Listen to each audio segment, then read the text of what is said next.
Anyway, we'll talk about that coming up the next hour. Right now, the BET Read a Book video.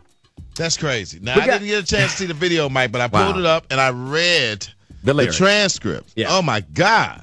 Well, you got to be kidding me. No, I'm not kidding you, George. And Juan D. Read an MFing book? Yes. Juan D. said it's freedom of speech, and I agree everyone should have the freedom to express themselves. My question is, why is BET continually, seemingly airing these type of programs that it seems to me to be exploiting black people? It's not even owned by black people, first of all. It's called BET. So, anyway, let's talk to the songwriter. Welcome to the show, Bomani Armah. How you doing, Bomani?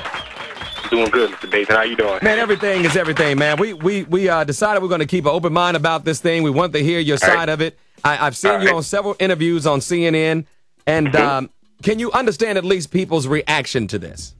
I understand. I mean, some people, when they hear, profanity and when they see certain imagery, it makes them upset. I know when I hear profanity and I see certain imagery, it makes me upset. And so that's sort of the power I was tapping into. I had someone email me just a couple of minutes ago telling me that they were watching BET with their family the other day and saw my video and all the imagery and it made them upset. And I was like, wow, did you see the video before and after it? Like, of all the videos you saw, mine is the one that threw you off about how it portrayed black people. So I understand. And it's not even, I'm not even insulted that people are offended by it. I am insulted sometimes that people don't think that I did that intentionally. Right. You know what I think about all the time, and I try to ask my listeners to keep this in mind, and that is a word called legacy. Okay. And so if you had a body of work, would you want to be remembered by this body of work? Right, as a body of work, yes. You would. I mean, if for what I've done over my career, if you take people who've taken the time to look up all the stuff that I have done, yes. And if I'm only to read a book, dude, I'm fine with that too. Go ahead, George. What did you ask him, George? No. Would you want the read a book piece? Would you want that to be your legacy? Would you want that to be the one thing that people remembered you by most? It probably is. In Washington, D.C., where I'm from, all the teachers, the social workers, the correctional officers, all of them have been telling me to promote this song. That's why y'all know about it. Wait, hold on. You said that the teacher said that? Yes, the teacher said that. Well, I got Jay on, who's actually a teacher. Jay, how you doing? Right. I'm doing good, Michael. How you doing? Good. Say hello to Mr. Bomani, please. Hey, how you doing, young man? I'm doing good. How are you doing? That's good. Michael, I just want to say the purpose of this video is to raise controversy in our black community for our things that we are not paying attention to, that the young man has done a great job. I'm a teacher, and I saw it on BET, and I saw the lyrics and the images very offensive. I thought it was a ghetto Cartoon Network I had ran across. Right. If his job was to cause controversy in our community, then he's doing a great job. What are the challenges to black America out there now? Is that don't complain without a plan. If you find it offensive, what is your plan? What are we going to do? Are we going to start promoting these issues and dealing with these issues in a positive note? And it's funny because we just had a literacy show last week on this show. So don't get me wrong. I figure that this is a great opportunity to continue to talk about the literacy issue. But do you really think a video like this is going to cause young people to want to read and buy land and drink water? No, it won't. If anything, even if they don't take the positive steps towards the stuff that is professed in it, if anything, they can recognize the ridiculousness of where the culture is going. I mean, I talk to students all the time, so I mean, people are telling me that kids don't get it. What I do for a living is work with 13 and 14-year-olds. They get satire. Satire is not an educational level thing. It's if you're involved in the culture that's being satirized, you will get it immediately. Yeah. And the people involved in the culture being satirized get it off the top. Do you without me saying another word about it. Hey, Bomani, I don't know how old you are. I don't know if you're comfortable telling your age. I'm 29. I'll be 30 soon, and I consider myself a grown-ass man. Right, got you. So this is my question to the grown-ass man. Do you think that we reached a point in black music and black society where using profanity is our only way to emphasize our point or to make our point? Not at all. It's just, but you should use profanity to describe profane situations. Our educational level right now is a profane situation. Right now in Iraq, it's not bad. It's effed up. You know what I'm saying? So when you use profanity, it should be with intent. I pick my words very carefully. And I've done songs and I've had videos played on BET that had no profanity, that were about getting along no matter what your religion was, no matter what what gang you were affiliated with. I've done those songs and I don't get a reaction. Jesse Jackson did not call me and congratulate me on doing my song Cool With You. And so I felt like there wasn't enough wake up call on where where we're going. I mean, what's profane? So you do agree? You do agree that there's a certain shock value to the song. Oh, yes, completely. Of course, yeah. I mean, hold on, I got a lot of folks who want to talk to you. Patricia, say hello to Bomani Armah, please. Hi, Bomani. Hey, how are you doing? I'm fine, and I just want to give you your props on the song. And I know there's a shock value to it, but it's ridiculous what's going on in our community. And as far as you are saying that if this is what it takes, then we're messed up, or what was your statement?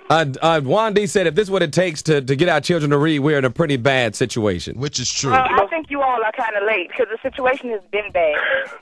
The situation has been bad, and I really think that he was really smart, and it's obvious that he was intentional in making this song the way he made it. So I really want to give him his props because I am a substitute teacher, and all you hear is profanity and cussing all day in the schools.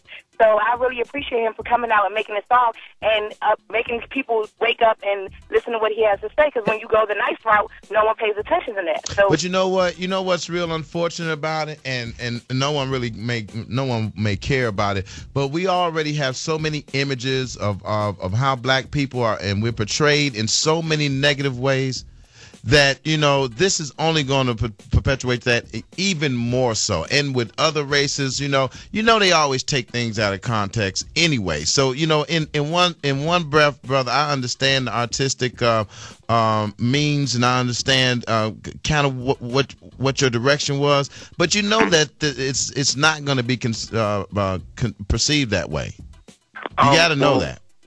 Well, see, I guess it's a disadvantage maybe of growing up in PG County and D.C. my whole life, but all around me are black people. I get my check from a black man to go work with black children, and I cash it with a black man. So my whole life, white people's opinion of me, other cultures have been, for the most part, irrelevant.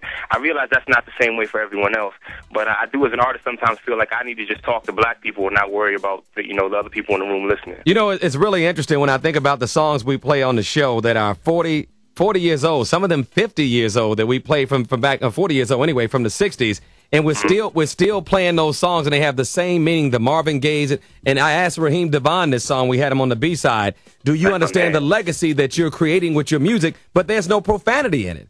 So I'm wondering if we've gotten to a point where we don't want to admit that maybe we're just too ignorant to express ourselves in a way that is intelligent to get our point. Malcolm X, one of the most eloquent speakers ever, never used profanity in getting his point across. You know, Michael, when I'm not trying to get on popular culture and media, when I do my workshops with young people, I don't curse at all. The young people, as much as we think they curse and they're out of touch with the older generation, when I come to them with my other material that has no profanity, that has no bad imagery in it, they're fine with it. But they won't let me do that on television. I challenge you. Let me ask you this. Go ahead, Let me ask you this, and you sound like a very honest brother. How much of this was you knew how much controversy and how much press and how much of the spotlight would be thrust upon you in doing this, opposed to really helping people? Yeah, right, helping people. I realized that there would be some press. That was part of the motivation. I didn't expect to be able to talk to you, Michael. Like I didn't expect to get this far. Right. But in all honesty, I say at the beginning of the song that I'm trying to go platinum. I have a wife and 2 children at home. I'm a full-time musician. I am trying to sell records. So you might How old be are your mad at me, kids? but my kids are 14-month-old twin boys. Now, would you like for them to watch your video? By the time they're old enough to be watching BET, we would have moved on to a whole other art form. So come on. Hypothetically. I don't have a problem. I don't have a problem with it. All right, stand by. We're going to come back with more of your calls. I appreciate him coming onto the show and being man enough to talk about this conversation, this topic. If you all have not seen the video, please go right now to michaelbaisden.com, lovelustlies.com. Click the boards button and you'll see the video. It is quite interesting. Talking about old school and classic. Check this out. Timeless, ageless, classy, on your radio.